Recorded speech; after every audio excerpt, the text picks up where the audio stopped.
Corona virus से बचाव को लेकर लगे लॉकडाउन के दूसरे चरण का आज 8वां दिन है। इस बीच रोज कमाने और रोज खाने वाले लोगों को सबसे ज्यादा परेशानी हो रही है। ऊपर से पिछले दिनों हुए तेज आंधी, बारिश और ओलावृष्टि के कारण इन लोगों की परेशानी और बढ़ गई है। सरकार गरीबों और जरूरतमंदों को हर संभव प्रयास में लगी हुई है, तो वहीं दूसरी तरफ निजी संगठन लगातार जरूरतमंदों के बीच आगे आ रही है, लोगों को जागरूक भी किया जा रहा है। वहीं आज मुजफ्फरपुर के साहू रोड स्थित पंडित दीनदयाल विचार मंच के तरफ से पिछले कई दिनों से भोजन की व्यवस्था किया जा रहा है। यहाँ कहीं के भी जरूरतमंद लोग आकर खाना खा सकते हैं। दोनों समय का यहाँ भोजन की व्यवस्था की गई है। भोजन स्थल पर साफ सफाई, सोशल डिस्टेंसिंग का भी खासा ध्यान रखा जा रहा है। तो वहीं वहाँ आने वाले लोगों को कोरोना महामारी से बचने के लिए जागरूक भी किया जा रहा है।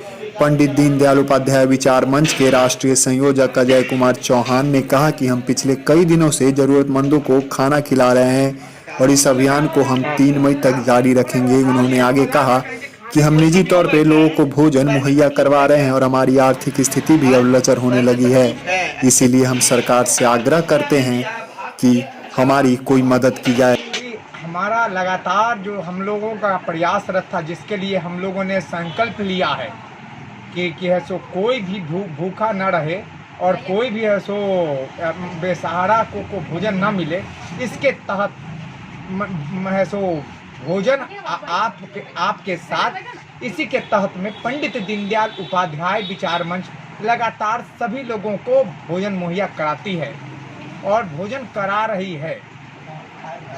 भोजन का उद्देश्य है, प्रधानमंत्री जी का जो आदेश आया था उसका 100% उसका निर्वहन किया जा रहा है, निर्वाह भी किया जा रहा है कि भाई ऐसो आप लॉकडाउन में रह करके, और लोगों को बताया भी जा रहा है कि किस तरह आप ऐसो भीड़ से अलग रहें और कैसे हम ऐसो सोशल डिस्टेंस का पालन करते हुए उनको खाना खिला रहे हैं। लेकिन अब लॉकडाउन आते आते अब हमारा भी अब लॉकडाउन करने का समय आ गया है, क्योंकि अब 2 तारीख तक हम सभी लोगों को भोजन मुहैया करेंगे।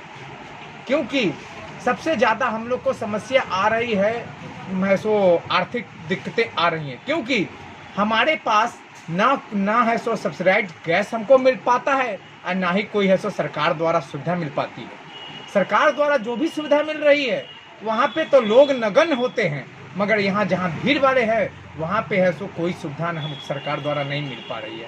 माननीय जिलाधिकारी महोदय से हम अपील करना चाहते हैं, माननीय है जो वरिष्ठ पुलिस अधिकारी और तमाम प्रशासन के लोगों से अपील करना चाहते हैं कि पंडित दीनदयाल उपाध्याय विचार मंच और अन्य माने कि जो भी आपके द्वारा जो सरकारी चल रहे हैं गरीब स्थान और ये आपको नगर निगम द्वारा संचालित है, अगर हमारा गुणवत्ता अगर नहीं हुआ तो मैं राजनीति को छोड़ दूंगा और सेवा भाव भी छोड़ दूंगा, क्योंकि है सो ये सब है। लेकिन वित्तीय संकटों के पड़े है सो तमाम लोगों को आगे आना होगा, नहीं तो ये चौका लॉकडाउन हो जाएगा।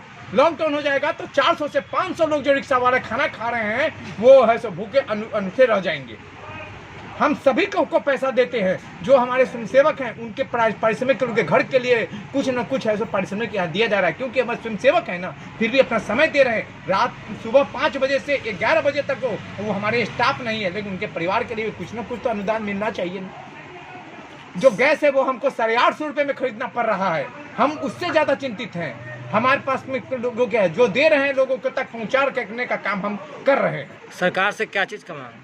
सरकार से हमारी मांग है कि हमको अब कुछ माने कि कुछ न कुछ सामान उपलब्ध कराएं, जिससे हमारा चौका चल सके। जैसे गैस है, जैसे अन्य सामान है, हम खिलाने को तैयार है। जब नीयत साफ होगी तो सब कुछ मिलेगा, अगर नीयत में बदनीयत आ जाएगी तो कुछ नहीं मिलेगा। नीयत साफ है, इसीलिए हमारा भोजनालय भी चल रहा है। अगर बदनीति जिस दिन आ जाएगी, वो रिक्शा वाले आपने देखा होगा कुछ दिन पहले कि जुझारूपन है सो हमारे खाने के कारण नहीं आए, हम उनको खिला रहे हैं, श्रद्धा से खिला रहे हैं, श्रद्धा से भोजनालय चला रहे हैं, तो इस कारण से लोग हमारे साथ हैं।